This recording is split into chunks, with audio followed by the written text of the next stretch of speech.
Basically economical warfare. America has been relying on very expensive missiles.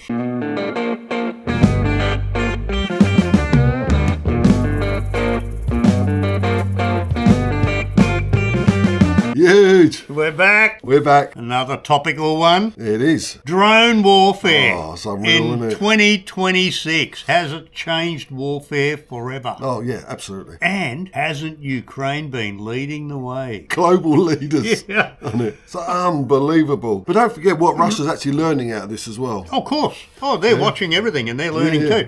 You might say the hard way, but Yeah. they're learning. But, they might not be the leaders, but they're not innovating as fast as Ukraine is. Needs muscle and the devil drive, so... Yeah, that's it. When you consider that they were going into this, the underdog, I mean, obviously they've had help from allies from around the world, but the innovation that they've done with everything that they've got, even the missile systems, I mean, this is getting away from the drones, but they were getting missile systems from different people around the world, right? And they were basically told, we're putting a hand behind your back, you can't shoot it into Russia itself because that's a no-no. We don't want to cross that red line. They took the missile, they pulled it apart, put it back together again with a few innovations. This is no longer your missile, this is now our missile, and we're going to be building a ton of them. And these ones you can't tell us where to shoot because these are our missiles, they're not your missiles.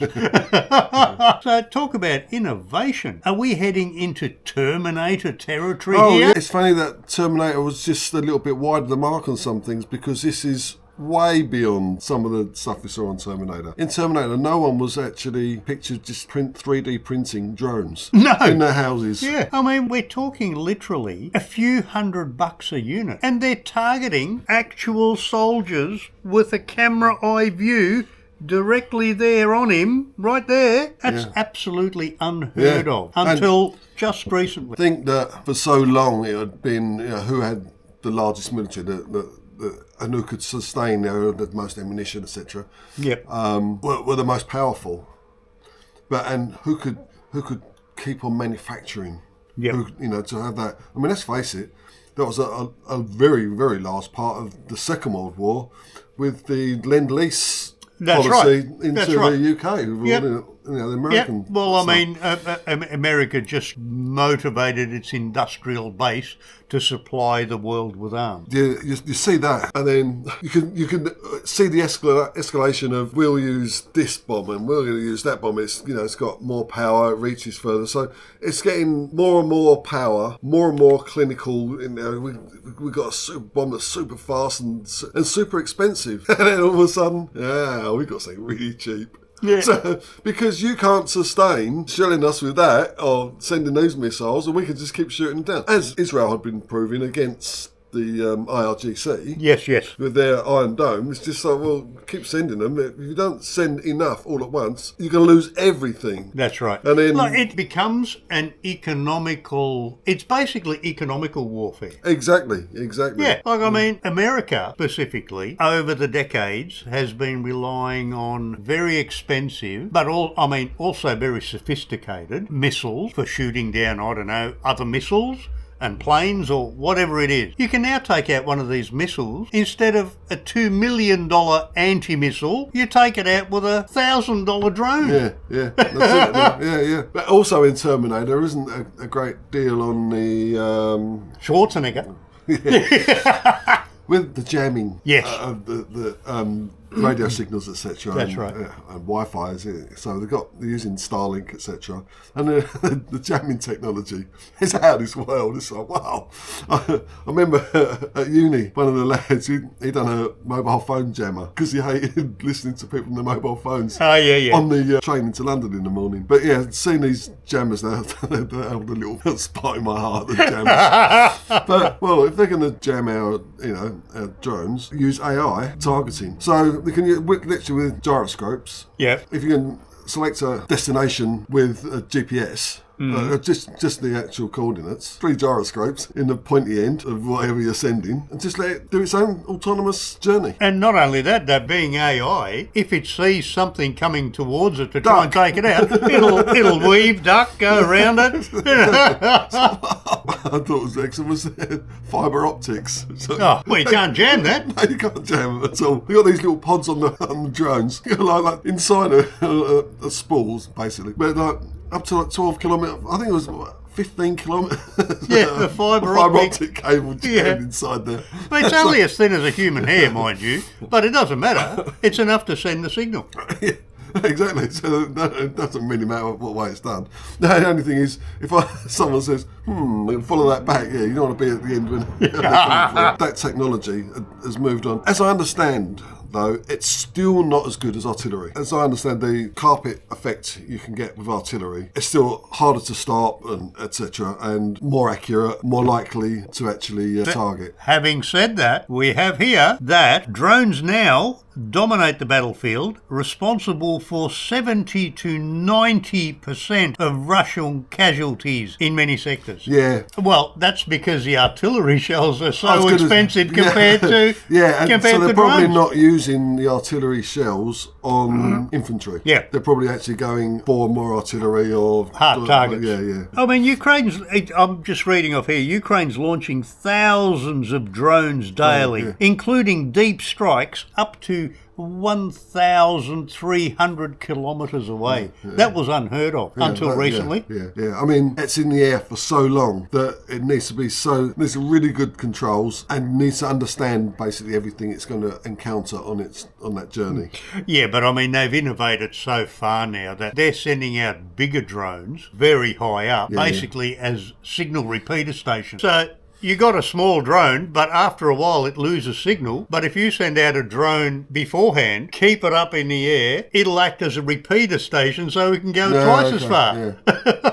It's amazing what they're coming up with. Keep in mind that Russia is using drones too. They're not shy about that. The difference is that Ukraine somehow seems to be innovating and getting ahead of the game so much faster than Russia. Well, so much faster than the US. I think the whole openness of Ukraine is helping in some way, because we don't really know what's going on within the Russian side. They're very secretive. Yeah. That's right. But we had like Daily Mail, or following the journalist, what's his name, Pendlebury. He's been around all the trenches with the drone operators in Ukraine. There's a few other channels, YouTube channels, etc. They're having open conversations with the drone operators and the drone teams, basically. And I think that feeds into itself. It's like, oh, that's a good idea. Oh, that's a good idea. And there's actually people at home making drones to send to the front lines. Yes. So that openness has got that. And I don't know that Russia's got that. But how about the innovation where Ukraine has gamified drone warfare? Yeah, you know what I'm saying? The more, as a drone operator in Ukraine, right? You're sending your drones out and you get a kill. You get a point for that kill. The more things you kill, the more points you get. The more expensive the target that you hit. Oh, you get double points for that. This sort of stuff. The more points you accumulate, you go onto their website, and with the accumulated point, you can order a different type of drone, one that's more sophisticated, right? Got like red stripes on it and stuff. Yeah, but it's more sophisticated to thereby increase your kill ratio, and it gives everybody that incentive to get even bigger and better drones. I mean, what an innovation. And the thing is, it's not just restricted to the drones in the air, the UAVs. That's right. The new thing now. I think we're going to see a lot more like medic drones. Cameras and night vision. And this is the Shablia, a combat platform that's a remote-controlled turret. Its 7.62mm machine gun can destroy enemy armoured vehicles and UAVs. Easily hidden, it can also be attached to the turret. It can be controlled from a shelter or via Wi-Fi, and it can store targets and reposition at the push of a button. It needs 3 boxes of 200 rounds, but the barrel needs changing every 600. Last of all is the Loot, or in English the Fury. It's armed with a formidable PKT 7.62mm machine gun and is a potent piece of firepower. It can navigate complex terrain during military operations and is ideal for diversionary tactics and As in, basically, every squaddy knows exactly what kind of medical help he needs. Got shrapnel or he's got something like that stuck in. How many times would he be able to sort himself out if he just had access to a full kit in front of him? Yeah, but not only that, Dave, they're already using evac drones. Exactly. So Yeah. you can always already get them out without getting more men, losing more men in evacuating. That's right. Look, I mean, I know the doctrine, as far as I'm concerned, because I was in the army here in Australia, and what they always taught us was it's better to wound an enemy rather than kill an enemy. Because it takes 3 of them to... Well, yeah, you're basically, because if you wound an enemy, it'll take 2 troops to be able to take you off the field, thereby removing 3 people off the field by wounding 1. If you kill them, well, he's dead, keep moving. Whereas if you got a drone, an evacuation drone, where you put the wounded soldier on that thing and off it trots. And that's just one of many I can see that's going to come through. Unmanned tanks and all that, which they've already got in smaller scale, but something the size of that, well, it won't need to be huge like an Abrams or anything, would it? But No. They're using the small track drone, AI-operated drone, ground drones, with just a bloody machine gun on it. And there have been instances where complete squads and platoons have surrendered to the drone. Wow. It's a lose-lose situation. I can't do anything with this. That's one. And the other one is obviously the sea drones. Oh my God! That's a whole new thing. Isn't it? With their little automated FPVs, little AI aerial drones that come out. There was one in the Black Sea that took out the oil rig. I can't remember the name of the oil rig. Really well defended oil rig. A single attack. Three drone boats. The baby, and they all released their aerial drones, etc. It's just a mess. And they see this oil rig just going over. So it's a shame, but it's a shame that it's come to this. But well, when you think about it, Ukraine doesn't have a navy. No. And yet... Scored a kill in the middle of the Black Sea. Yeah, but apart from that, they have basically got rid of half of the Russian Navy out of the Black Sea without having a navy. Just with drones. Those little drones, they're about 5 metres. My kayak's like 4.5 metres. It's that much longer than my kayak. There is most definitely changing. Is it for the better? Well, less people will die. Exactly. And I think that's the thing we need to focus on mostly is the casualty numbers. Unless you're Putin. Well, he'll just send waves shields. in. That's First World War tactics. It does mean that the victors are going to be the tech countries. Yes. Because it doesn't matter how much meat you throw, it's sooner or later it's just going to be a grinder for them. Correct. That's right. So, and the more drones you get. I mean, just imagine coming up against any country where the entire population are just 3D printing the drones. Yeah. It's just sending them up. Yeah. Every morning, the post van comes around and they just load all the drones on and off they go. There's just no shortage of supply. And you just send. A man takes like 20 years to develop. Every soldier that's in against 20 hours. That's right. So, and the drone doesn't have to learn because they just load the software into it, and it's got the AI and it knows what to do from the first moment. Pre-program the target into it, target the coordinates, etc. And let them figure it out. A bit like Google Maps. Yeah, pretty much. Giving directions, to this. But Ukraine has gotten so far ahead of the game now, is that they are now one of the biggest exporters of drones to the Middle East, to Saudi Arabia, to UAE, to Bahrain, to all of them. Not to Iran, mind you. No. It's their export they're after, or is it their ingenuity techniques and strategies? I think it's both, because they're not just selling the drones, like here's a box of drones, but they're getting the Ukrainians to come over there and teach them how to actually use them to the same extent that they're using them to defend their country at the moment. For the record, it's more than just, you've been on a PlayStation controller, so to speak, or even with the VR goggles. It's about layering, decoys and intercepts and stuff. Yeah, and jamming drones and you name it. Yeah, and what to use when, and you know, Yep. and being able to predict how they're going to react for this, and so on and so forth. So to have that intelligence, so to know what tools your opponent has to be able to predict and react to what you're going to send. Yep. To be able, so there's layers and layers and layers. The Ukrainian, there's no one else knows it quite like the Ukrainians. Well, know it. they've had to adapt. And the Russians, obviously, they will also know a lot of this as well. But Yeah. clearly, you can see that they're very valuable at the moment. These drone teams are really, really valuable around the world. But I don't. You'd come up with to counter drones because. Well, who knew what you could counter missiles with?